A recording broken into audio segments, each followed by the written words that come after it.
Hello everyone and welcome to my channel. Today we're going to look at a few tips and tricks of how to weave in loose ends. So for my example of how to do that, I've got a fingerless glove I've just finished.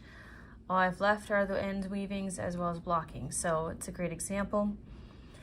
We're going to look at both for the rib stitch and for stockinette, what's some good methods of weaving in ends.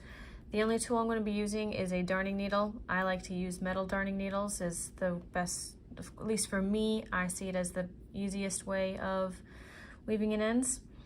So for a ribbing, which the cuff is a great example, I'm going to turn the cuff inside out.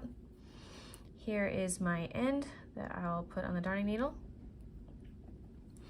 Now, one trick is it may seem really nice and convenient to weave it in along the edge, but I would recommend not doing that, but instead for the ribbing, going in along and down the knit stitches from the inside, which on the outside appear as purl, but here we're going to just go in like that.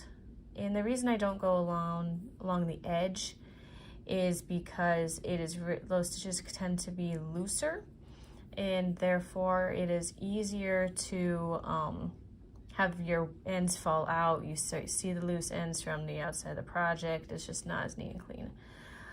And so by going in a straight line down this here, it allows it to be less likely to be noticed. Now another tip is to stay within the color, especially if you're working with a variegated yarn like this project is.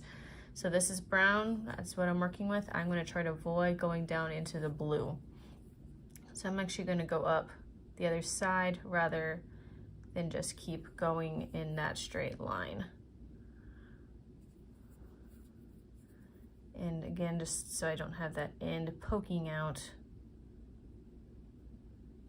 if I can get it in. There we go. This particular darning needle is a little big for the stock yarn I'm using. And those are my tips for working with weaving in for ribbing. Now, if you're working with a stockinette, I'm going to turn the top of my fingerless glove around. I would give a different set of advice, because if you were to go in a straight line down the back of a stockinette, that's going to be a lot more easy to see. And so what I am going to do here, I've got a little bit of ribbing. I'm just going to go down quickly. There we go.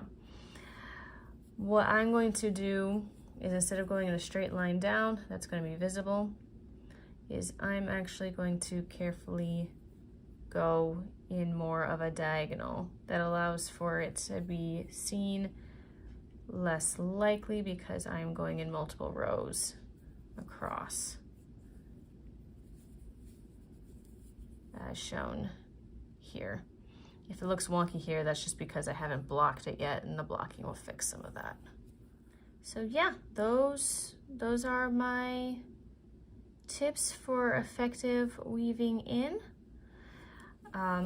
You can go in a little bit more scatter back and forth pattern. Again, if I could here, I would also still be matching color.